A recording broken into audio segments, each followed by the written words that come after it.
God, ça me fait tellement plaisir de vous voir. Merci tout le monde d'être là. Allô, Micheline. Allô, Alain. Oui. Alors, c'est ça. On se lance. Est-ce qu'on enregistre? Oui, super, excellent. Alors, bonsoir tout le monde. Alors, je vais commencer justement par vous présenter peut-être la préface du livre. Survivre à ses enfants, choisir de vivre après l'épreuve. Donc, une autobiographie, en fait, que j'ai écrite un mois avant le départ des garçons. Et si j'avais commencé à écrire sur ma vie, c'était vraiment pour remettre à mes garçons en héritage à leurs 18 ans. C'était pour leur remettre parce que je trouvais que j'avais un bon passé. Puis, je pense évidemment qu'on remet tout un bagage génétique à nos enfants, mais je crois fortement qu'on remet également un bagage émotionnel. Donc, je voulais que mes enfants, quand ils grandissent, quand ils deviennent adultes, qu'ils puissent s'interroger, qu'ils puissent s'interroger soit sur leur agissement, puis je voulais agir comme un guide pour eux.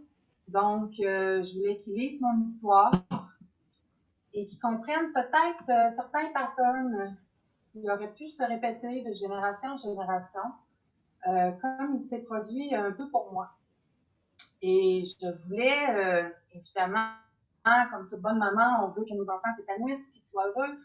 On veut qu'ils soient bien dans leur vie. Donc, je voulais agir comme un guide. Puis, je voulais aussi se dissocier de ça. En fait, parfois, il y a des patterns qu'on répète, mais qui ne nous appartiennent pas. Puis, si on prend conscience de ça, ben, on peut s'en dissocier puis remettre ça aux gens à qui ça appartenait, soit nos parents, soit nos grands-parents, soit nos ancêtres. Puis, ben, évidemment, pour arriver à s'épanouir le plus tôt possible. Et donc, c'est mon autobiographie, c'est une histoire de résilience. C'est aussi... Attends un petit peu, je vais retourner ma page.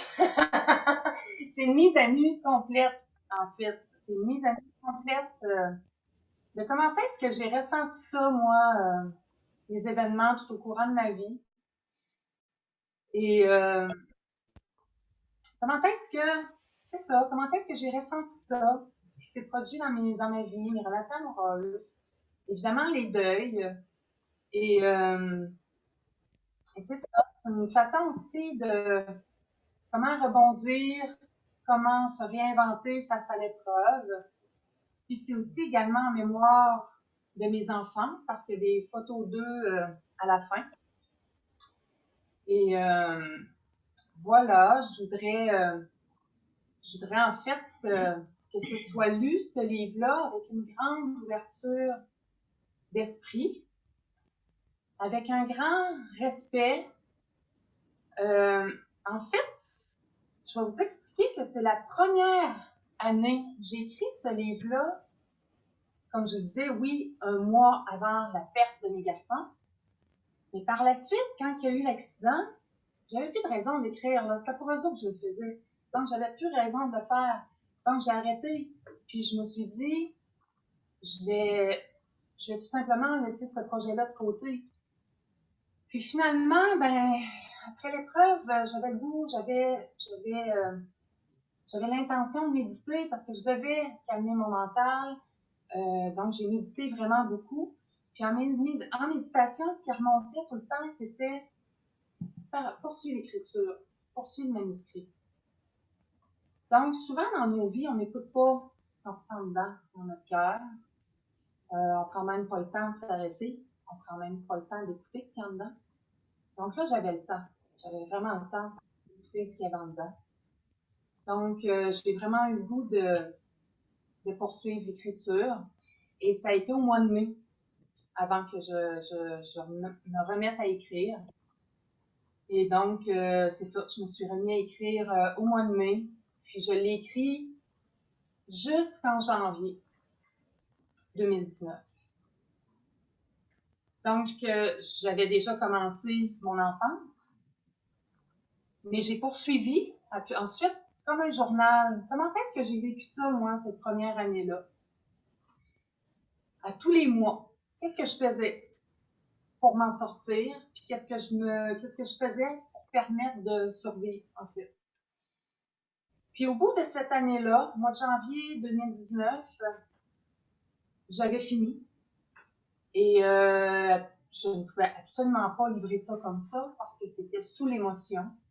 Donc, j'ai retravaillé le livre, je l'ai fait corriger. J'ai retravaillé le livre, puis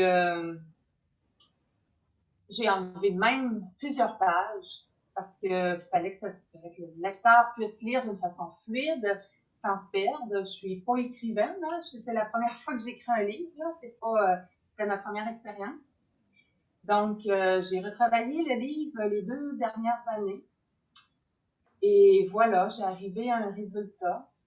Et comme les gens me connaissent personnellement, certains qui sont là, plus sont ici présentement, il y en a certains d'entre vous qui me connaissent. Allô Sylvie, je viens de te voir arriver. Qui me connaissent plus personnellement. Vous savez que je suis une fille authentique qui dit ce qu'il pense. Puis souvent, dans une ère comme aujourd'hui, ça peut être mal vu. On le voit souvent avec les humoristes. Donc, j'ai resté authentique envers moi-même dans ce livre. J'ai resté fidèle à moi-même, c'est-à-dire dans ce livre. Donc, je m'exprime, je remets des choses en question. Donc, je veux juste vous aviser que ça va brasser le lecteur. Ça risque de vous remettre en question, de remettre certaines choses en question. Ça risque de passer dans une grande gamme d'émotions également, tout dépendant de votre sensibilité à vous, bien sûr. On est tous uniques, on voit tous ça aussi différemment avec la perception que nous avons. Donc, c'est pour ça que je disais, mon plus grand souhait, c'est que ce soit reçu dans l'ouverture d'esprit, dans le respect et dans le respect de vous-même, parce que c'est ça, on vit tout ça différemment. Puis, dans le respect aussi de toutes les personnes qui sont dans ce livre-là, parce que chacun a agi selon sa souffrance, selon ses blessures, selon ce qu'ils sont, selon ce qu'ils portent. Donc, personne à condamner. Puis, c'est sûr que moi, je l'ai relu la semaine passée, puis je me disais, ouais, j'ai déjà évolué. J'ai déjà, tu sais, il y a des choses que peut-être que je réécrirais pas peut-être pareil, mais en même temps, je devais rester authentique, je devais rester fidèle à ce que j'ai vécu la première année. Donc, durant les 2 dernières années, oui, j'aurais pu rechanger des choses, mais est-ce que j'aurais vraiment resté fidèle à ce que j'ai vraiment vécu la première année? Non. Donc, je me suis dit, non, je laisse ça comme ça. Et mais c'est ça, je voudrais que ce soit vu dans le plus grand respect. Et est-ce que j'avais autre chose? Le lancement va être enregistré, donc j'aimerais vraiment remercier Dave et Valérie qui m'ont amené à Sainte-Justine parce que malheureusement, le livre n'est pas parfait. Hein? On fait rien de parfait, là. C'est plate, mais c'est comme ça. Alors, ils ne sont pas à la fin dans les remerciements. Donc, je voudrais vraiment les remercier, mais j'en parle dans le livre, par contre, qui m'ont amené à Sainte-Justine le 6 janvier, donc la journée de l'accident. Et donc, je veux vraiment remercier Dave et Valérie qui étaient là pour moi à ce moment-là. Et vous allez recevoir, c'est ça, selon votre sensibilité. Mais je vous demanderais vraiment de le lire jusqu'au bout. Parce que oui, c'est rough, des bouts. Puis oui, des fois, on va dire, OK, j'ai le goût de le déposer, c'est bien correct. Mais allez-y jusqu'au bout parce que, tu sais, c'est une histoire de résilience. Tu sais, je suis pas mal, moi, là, tu sais, vous me voyez sourire, vous me voyez souvent à me couiller, marcher la tête haute. Donc, tu sais, je suis quand même bien, là, tu sais, je réussis bien, puis ben c'est ça, je veux pas tout dire là, mais tu sais, je poursuis ma vie. Il y a d'autres choses qui s'en viennent aussi à l'automne. Je vais avoir une autre corde à mon arc en plus du yoga et de la méditation parce que c'est durant cette année-là, ben depuis janvier 2018 en fait, que le yoga et la méditation m'aident vraiment, vraiment, vraiment beaucoup là, à tous les jours. Moi, je passe pas une journée sans faire de la méditation et du yoga là. Donc, ça m'aide beaucoup à être dans l'instant présent. Et c'est ce qui m'a aidé aussi au départ parce que je ne pouvais pas m'imaginer le lendemain sans mes enfants. C'était impossible pour moi. Donc, c'était toujours au jour le jour. Et c'est pour ça que je me suis dirigée vers le yoga et la méditation parce que ça nous ramène dans l'instant présent. Dans les postures, ça nous amène aussi à respirer, à être dans son corps, dans le ressenti, dans l'instant présent, plutôt que dans être le futur, le lendemain, qu'est-ce que je vais faire. Puis, alors voilà. Puis, comme je vous disais, je m'en sors quand même bien. Et, et je finirai peut-être avec peut-être deux choses, en fait. C'est que tous les jours, on se lève et on a le choix. On a toujours le choix dans la vie. Euh, on a le choix de voir une belle journée ou de voir une mauvaise journée en se levant. Et si la journée a été peut-être moins bonne, bon, on a le choix aussi de voir le positif en se couchant dans notre journée. Donc, moi, je trouve qu'on a toujours le choix. C'est ce qui m'a aidé aussi maintenant, c'est ce qui m'aide. J'ai le choix de tomber dans une dépression ou de passer à côté. T'sais. Et, euh, et je voudrais finir aussi avec une autre chose qui était que au printemps passé, il y a pratiquement un an, j'étais dans une formation de yoga nidra. Et moi, je me suis toujours dit, depuis la perte des garçons, que on peut pas accepter quelque chose comme ça, là. Tu sais, je vais apprendre à vivre avec, mais on peut pas accepter ça, là. Tu sais, pour moi, je me disais, ben, mec, je meurs, juste avant de mourir, avant de fermer les yeux, peut-être que je dirais, OK, oui, là, maintenant, j'accepte. Mais juste pour vous dire comment est-ce qu'on évolue tous. Au printemps passé, lors d'une formation de yoga nidra, j'étais couchée. Une formation de yoga nidra, pour ceux-là qui ne le savent peut-être pas, c'est une relaxation du corps et du mental au sol après soit une séance de yoga ou tout simplement lors d'un yoga nidra qui amène dans un état de sommeil entre deux, un peu comme un état d'hypnose. Et j'étais dans cet état-là extrêmement calme et j'ai senti et je me suis vue mettre le premier pas dans le chemin de l'acceptation du décès de mes enfants. Et j'ai juste goûté un instant à ce que ça pouvait me procurer à l'intérieur si j'acceptais bien avant de mourir.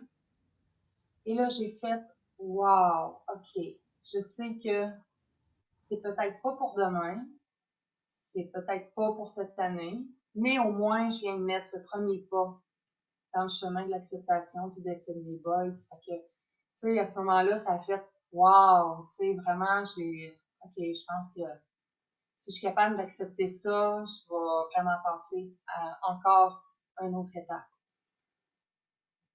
d'évolution. Donc, voilà, ça fait 15 minutes que je parle. Je vous laisse la parole s'il y en a qui ont des questions à me poser. Moi, ça va me faire super plaisir. Vous pouvez peut-être juste lever la main, là, on vous voit bien à l'écran, ou juste, il y a réaction en bas, une petite icône, vous pouvez appuyer sur réaction, puis il y a une petite main qui se lève.